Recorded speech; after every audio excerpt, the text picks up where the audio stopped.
I've been informed by a solicitor that my husband is having an affair. Yesterday morning, I was contacted by a solicitor.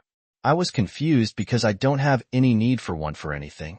She told me that her client is seeking a divorce from his wife due to the wife having an affair. The investigator found the affair is with my husband, and the client asked the solicitor to inform me, since my husband is married. She provided me with proof of the affair. Now, my brother-in-law is to be married on Saturday. My husband is the best man and is already there to assist with everything. Me and my 5-month-old daughter were supposed to leave on Friday morning to join them. My husband is unaware that I know. I am shocked, but the proof is right in front of my eyes. I haven't told anyone, but I have asked my sister to come over after work. I'm going to ask if my daughter and I can stay with her. I don't think I can face him at the wedding. I don't want to hear excuses. My sister's husband is a solicitor, and while he does not do divorces, I'll ask if he can recommend someone. I have to talk to my sister, but I'm mostly just getting my thoughts out on here because I feel entirely scattered. Well, it will be based on the fact that you don't want to see your husband to confront him. I'm going to assume that you want to terminate the marriage, which I would say would be the right thing to do. And since you're talking to your sister, maybe you can tell your husband that she had some sort of a family emergency that would impede you from going. So you can start working on getting all the documents you need in order to begin that divorce process as soon as possible. As a side note, kudos to the client of that solicitor that informed you. Well done. And what do you guys think? Let me know in the comments section. And now, let's check out the community comments. Jesse Games says, I'm so sorry for you. I'd send him the proof and no words. Just don't respond and be gone. When he gets home and Op responds, I think I'm going to tell him I was exposed to COVID, so I have an excuse not to go. Then, I'll tell him I know on Sunday morning. I don't want to tell him before the wedding because his brother and his brother's girlfriend are lovely people, and I don't want anything to spoil their day, including my husband being upset while playing such a big role in their wedding. I would feel awful if I did that to them. I don't care about his enjoyment, but as he is giving a reading at the wedding, a speech at the reception, helping his brother prepare, and doing other duties to ensure it goes smoothly, I don't want his emotions to get in the way of the wedding for the bride and groom. It's them I am thinking about, not my husband. Miss Plap Plap says, I'm so sorry, sad face. I'd make sure he can't cut you off from any shared accounts or anything. If his affair partner is about to be served with divorce papers, chances are she'll give him a heads up, ruining any advantage you may have for knowing of his affair while he doesn't know you. Broad Sharp says, use the same solicitor the other betrayed spouse is using. I suppose the one that called you. They already have all the information. Just add yours to it. Best of luck. Op responds, the solicitor informed me she is not able to advise me or take me as a client due to conflict of interest, but will provide the information to my solicitor should I pursue a divorce. Successful Sleep 7068 says, Op, do you know the details about the other couple, and who knows that? Is it plausible the husband of the woman involved with your husband has proceeded with divorce papers, and she will be made aware that you were told? Is there a way your husband will find out you know before you're able to tell him? Op responds, I have no idea who this other woman is.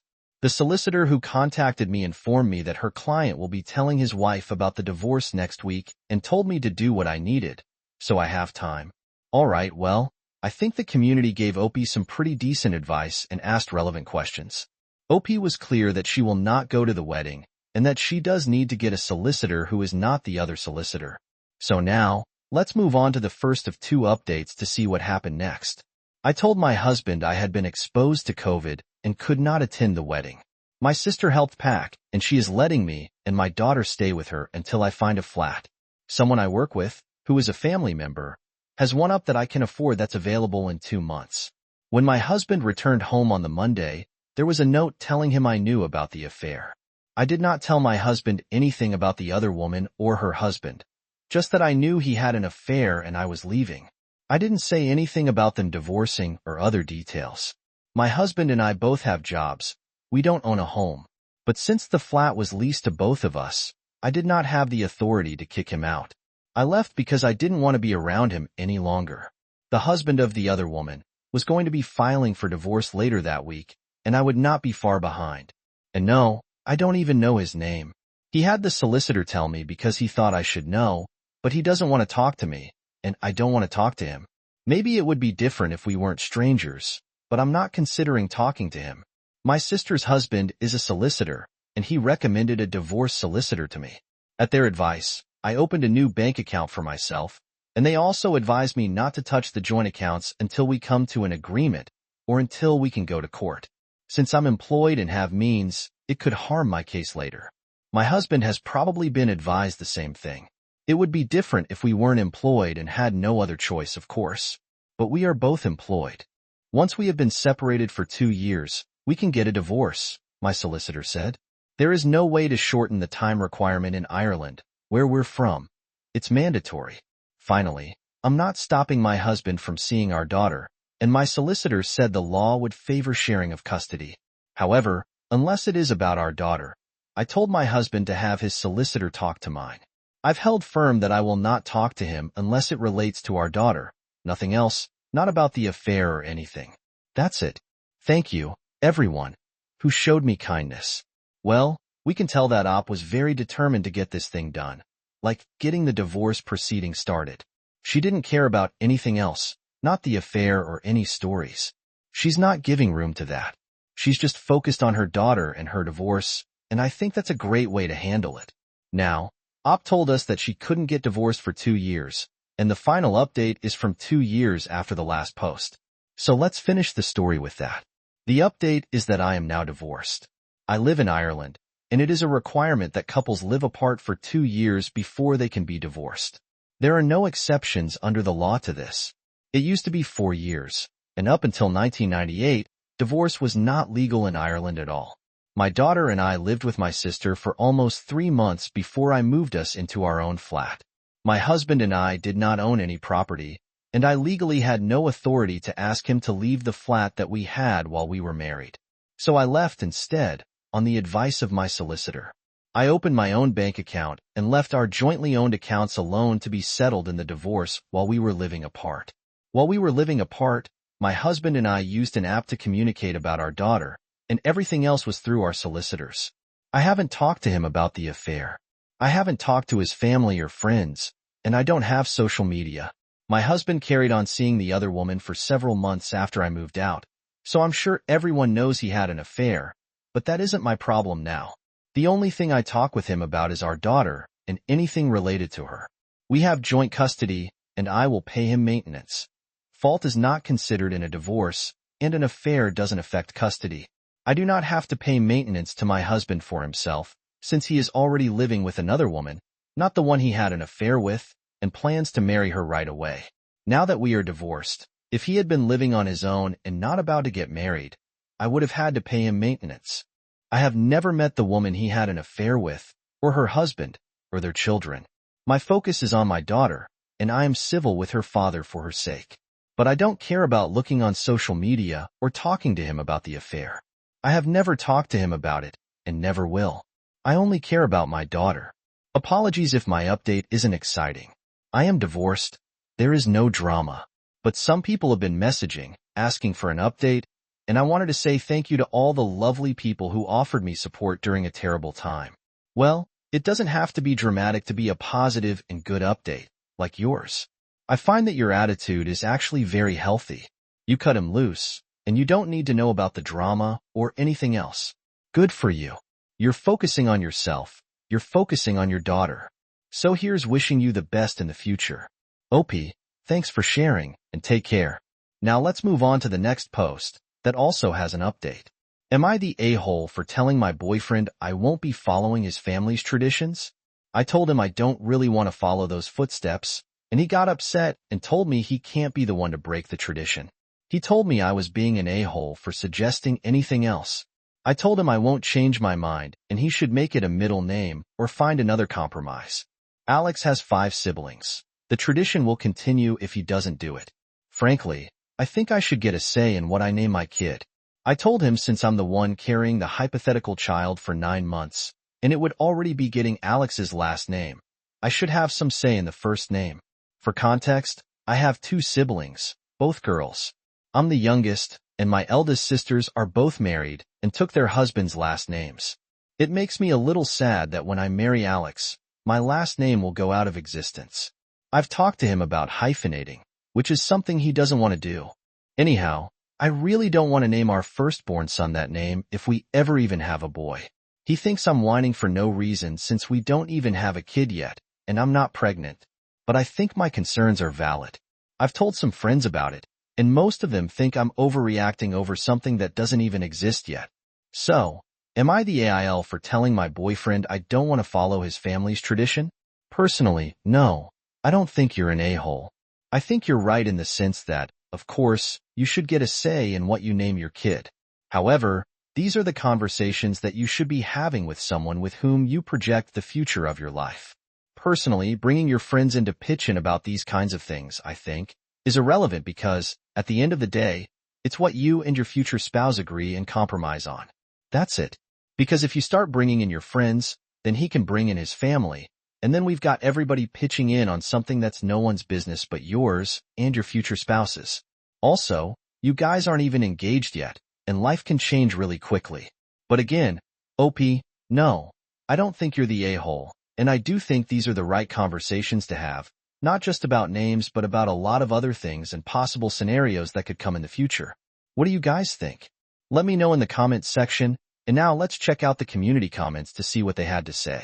The Real Sakai says the issue isn't the name. The issue is your boyfriend's attitude toward you having ideas that differ from his. He dismisses your wants and puts his family's tradition ahead of you. To him, it's not even a discussion, which is actually a little scary. You give 2 examples of him being inflexible, your last name and a baby name. I'll bet you can think of other incidents that fit this pattern too. This is a glimpse into your future. Are you sure you want the rest of your life to look like this? Gemma says, he wants you to give up your own name and your hypothetical child's name, all to his family names. Ask him how he would feel if you decided to start your own child naming tradition, naming it after your oldest sister and giving it your last name. It only sounds ridiculous because women have been conditioned to think a man's name holds some kind of special importance. It doesn't. Find a guy who is happy for you to keep your own last name and for you to name your baby whatever the hell you want. Not the a-hole your boyfriend is. A weird external expert says, great conversation to have before marriage and kids. You get to decide if this is a deal breaker for you. What other subjects does he believe you have no say in? An opposite War 91 says, not the a-hole. Better think about it now because, with a baby on the way, there will be a lot of problems if you can't be on the same page. And if he is not okay with that, better think about this relationship because I have a feeling he will wait until the last moment to push you to do it, because you won't be able to leave with a baby and will give in. Well, the community agrees that OB was not the a-hole, and I agree with them on that. Now, I don't know about you guys, and I could be absolutely wrong, but I got the impression that the community was reading a lot of malice into the boyfriend when, actually, these are just conversations that they need to have. Could they be a deal breaker? Of course, they can. But first, they need to have these conversations. Anyways, let's move on to the update to see how this story ends. So, we talked. I pulled him aside after he finished work, and we sat down and had a long conversation.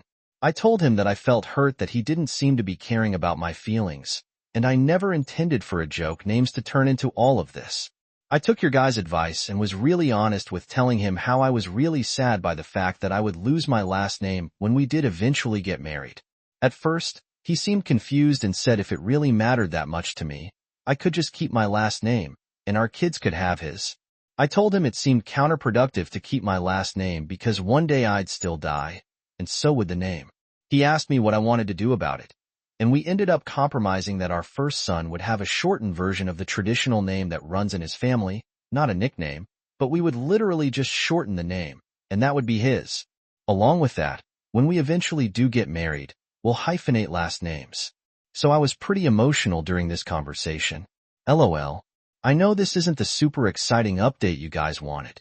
I also showed him the post, and he read some of the comments. This is a direct quote from him. Something he wanted me to tell you guys. Thank you for helping Opie while I was being an a-hole. I don't really think he was being an a-hole now that I've seen his side, but he's also so worried he has people after him now. LOL. He really is a sweet guy, and this wasn't something to break up over. When we talked, he expressed that he was hurt because, as much as the tradition seemed silly, it was something he had always been looking forward to eventually doing.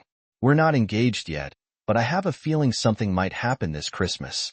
We'll see, but yeah, I cannot believe how much that post blew up, and you guys really helped me and Alex out. Thank you all for the support. Willie, good for you. I think you took the healthy road. Communication and compromise. Had the communication not worked, and you guys hadn't reached a compromise, then yeah, it would have been a deal breaker. But that wasn't the case. So, good for you, OP. Here's wishing you and Alex the best in the future. Take care, and thanks for sharing. And now, let's finish this video with a mood booster. Many questions. I can't give students a 0 for using AI unless I have proof. No problem. I'm a high school English teacher. I have two major annoyances when it comes to kids doing work.